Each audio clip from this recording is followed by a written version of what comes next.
Okay, so picture this. You're a CIA officer, Hmm. and it's just weeks after 9/11. Wow. You're sent to like this really remote Afghan fortress. Right. Your mission is to interrogate captured al-Qaeda fighters. All right. Sounds pretty straightforward, right? Yeah, I guess so. But instead of just a routine Q&A, you find yourself in this crazy medieval battle, Oh, wow. fighting for your life. Really?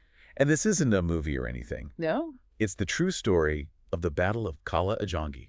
I've heard of that. It's kind of a brutal and overlooked chapter in the early days of the War on Terror. It really is a story that captures that, like, volatile and unpredictable nature of that whole conflict. Right. A clash between, like, modern warfare and ancient history, Yeah. where the alliances were constantly changing and the enemy was often disguised. Yeah. And the setting itself adds to this whole drama. Yeah. The Jangi Fortress. Uh-huh. This like imposing 19th century structure. Okay. Outside Mazar-e-Sharif. Yeah. Massive mud walls. Wow. 6 guard towers, moats, firing slits. Really? This place has a history steeped in conflict. I bet. From the British to the Soviets. Mm-hmm. It's a place that seems almost frozen in time. Right. But in November 2001, it became the stage for a battle that would foreshadow Oh, wow. the long and complex war to come. What's so fascinating is how this, like, seemingly isolated event, Yeah. this just eruption of violence in a remote fortress, Right. it reveals so much about, like, the bigger dynamics at play in Afghanistan. Wow. It's a story of miscalculation, Mm-hmm. of cultural clashes, of just the fog of war, Yeah. and ultimately of the human cost of conflict. Yeah, so let's start with the key players here. Okay. On the American side, we have a small CIA team. Okay. They were called Team Alpha. Mm. And this included 2 officers who would find themselves at the heart of the battle. Oh, wow. Mike Spann Yeah. and David Tyson. Okay. They were tasked with gathering intelligence from those captured al-Qaeda fighters, hoping to gain any advantage they could in those early days after 9/11. Right. And then on the Afghan side, we have the Uzbek warlord Abdul Rashid Dostum. Oh, okay. Now, he was a powerful and controversial figure, I can imagine. allied with the U.S. against the Taliban. Mm.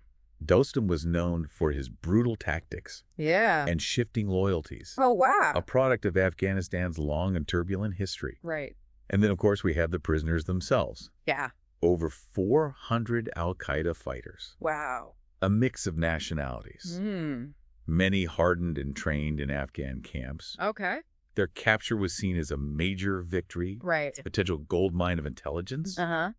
But as we'll see, their surrender was far from genuine. It was like a classic Trojan horse scenario. Really? Dostum had negotiated a surrender with a Taliban force outside Mazar-e-Sharif, Okay. and part of the deal involved the handover of these al-Qaeda fighters.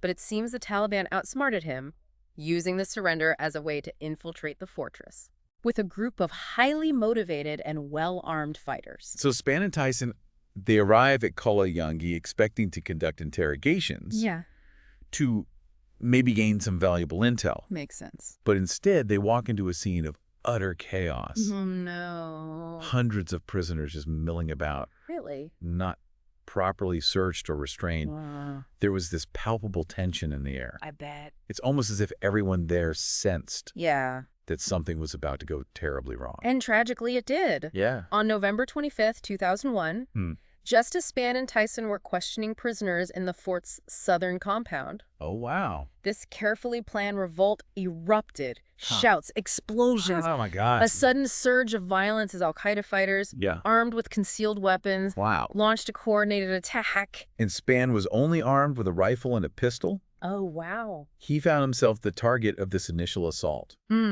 Accounts from those present describe him firing back, Really? trying desperately to hold off the attackers. Wow.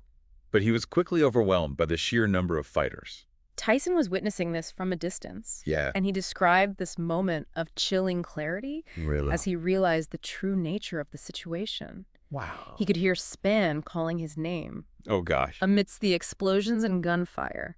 Wow. It's a sound that would stay with him forever. It's amazing that Tyson managed to escape. Yeah. Imagine running for your life I can't. through a medieval fortress, Right. dodging grenades and gunfire, Yeah. knowing that capture likely meant a gruesome death. Oh, my gosh. He later estimated that he killed at least a dozen al-Qaeda fighters during his escape, Wow. a testament to the intensity and brutality of that initial encounter. And that's where the story takes an even more unexpected turn. Really? As the battle raged inside the fortress, Yeah. a team of British Special Boat Service Commandos, the SBS, Okay. who were stationed nearby, Yeah.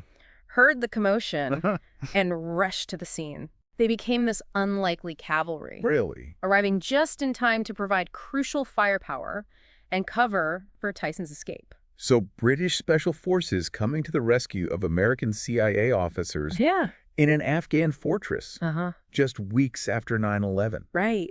That's crazy. It really speaks to that whole complex web of alliances Yeah. and the chaotic nature of the war's early days. Absolutely. And the SBS, Yeah. known for their combat prowess, Right.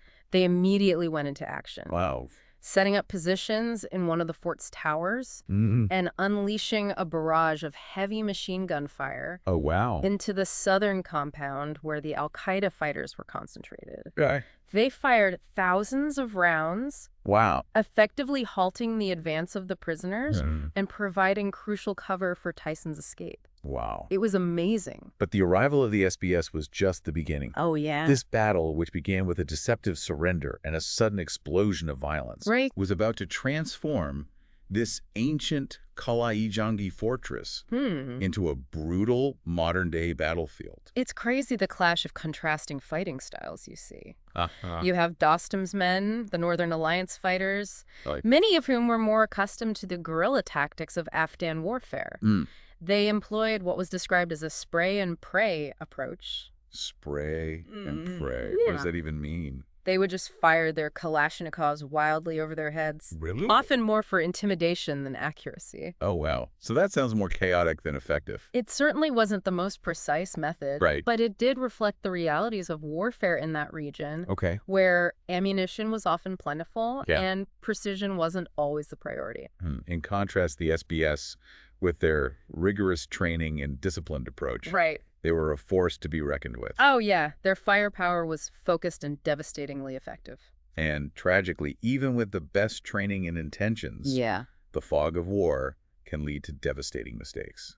That's true. As U.S. forces called in airstrikes to try and quell the uprising, a miscommunication in coordinates led to a terrible friendly fire incident. Oh, no. 4 Green Berets were injured, Wow. becoming the first Americans to receive Purple Hearts in Afghanistan. It's just a stark reminder of the inherent risks involved in any conflict, even when the enemy is clearly defined. Yeah, but the battle for Khali was far from over. No, it wasn't.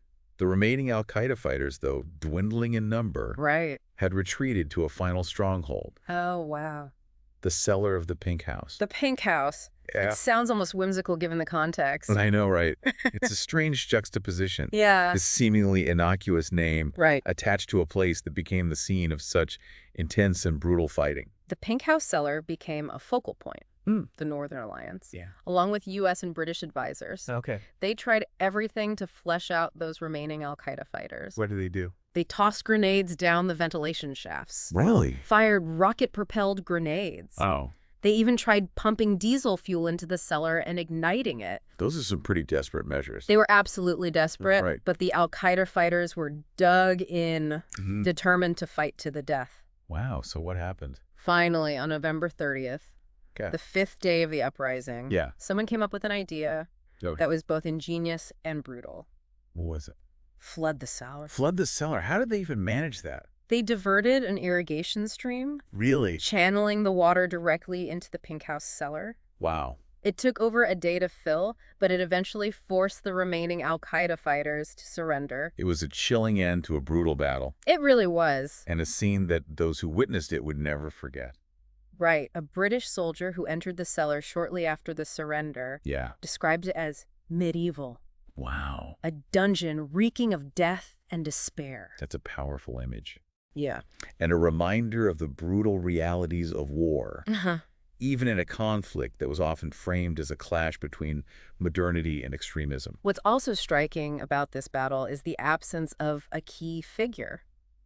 Who's that? Dostum himself. He wasn't even present for the fight. Not at all. He'd been off negotiating with other Taliban forces, Really? seemingly oblivious to the chaos unfolding at his own headquarters. Wow. When he finally returned and realized the Taliban had tricked him, Yeah. he reportedly went on a vodka-fueled bender, Oh, wow. consumed by despair and anger. It seems almost Shakespearean. Right. The warlord absent from the battle, Yeah. consumed by his own internal struggles, Uh-huh. while the fate of his fortress and perhaps his alliance with the U.S. hangs in the balance.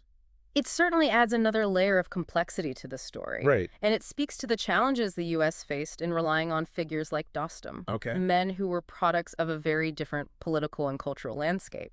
They might have been valuable allies in the fight against a common enemy, Yeah. but their motivations and loyalties were often fluid and unpredictable. And in the aftermath of this battle, one figure in particular captured the world's attention. Oh, yeah. Who was that? John Walker Lind, Oh, yeah. the so-called American Taliban, Right. who was captured during the fighting. His presence highlights the global reach of al-Qaeda's ideology. Right. And the fact that this conflict wasn't just confined to the mountains and deserts of Afghanistan. It had the potential to reach deep into Western societies, attracting individuals who, for various reasons, felt drawn to its message. Wow. Lind was found hiding wounded in the darkness of that flooded pink house cellar, Really? a symbol of the unexpected ways in which this conflict transcended borders and ideologies. It's incredible to think that this battle, this chaotic fight in a centuries-old fortress was just the opening act Right. of a war that would last for 20 years. Yeah, it really shows how this seemingly isolated event, this microcosm of violence and shifting alliances, foreshadowed so many of the challenges that the U.S. would face in Afghanistan. Right. The battle at Khali Jangi really exposed the complexities Yeah. of navigating a foreign landscape, relying on unpredictable allies, and grappling with an enemy that was both elusive and deeply entrenched. Absolutely. And it makes you wonder, could things have gone differently? It's a good question. Could the U.S. have achieved its initial objectives, Yeah. like capturing bin Laden, dismantling al-Qaeda, Right. without getting drawn into a full-blown nation-building effort? That's a question that historians and strategists still debate. Right. If the focus had stayed just on counterterrorism, What? working with local people like Dostum, however flawed they might have been, Right. could the U.S. have disrupted al-Qaeda more effectively? Yeah. Maybe even captured bin Laden earlier on. It's a fascinating what if. Yeah. Especially considering the Taliban ultimately returned to power after the U.S. withdrawal. Exactly that decision to exclude the Taliban Yeah. from the post-invasion political process. Right. It's often cited as a major strategic blunder. Really? They represented a significant part of the Afghan population, Okay. and leaving them out just fueled resentment and insurgency, which ultimately helped create the conditions for their resurgence. It's almost as if the U.S., in its desire to create a stable democratic Afghanistan, Right. underestimated the deep-seated cultural and historical complexities at play. There's a strong argument to be made that the U.S. tried to force a Western-style democracy Yeah. on a country that wasn't ready for it, or maybe didn't even want it. Right. The focus on nation building, Yeah. while well-intentioned, might have ultimately been misguided, diverting resources and attention from the real goal of counterterrorism.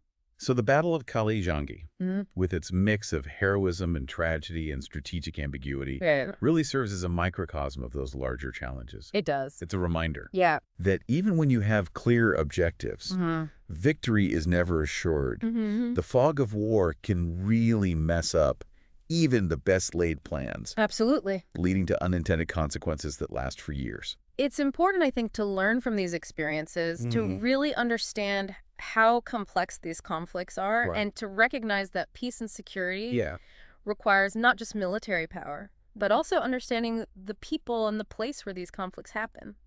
It's a sobering thought, It is. but an important one. Yeah. The Battle of Khali Jangi might seem like a distant event now, Right. a footnote in the history of the War on Terror, but it holds valuable lessons It does. about the nature of conflict, Yeah. the challenges of intervention, Right. and the lasting human cost of war. Absolutely. So as you reflect on this story, think about the choices made, the paths taken, Yeah. and the consequences of that decision to go to war in Afghanistan. Right. What lessons do you think we should take away from this experience?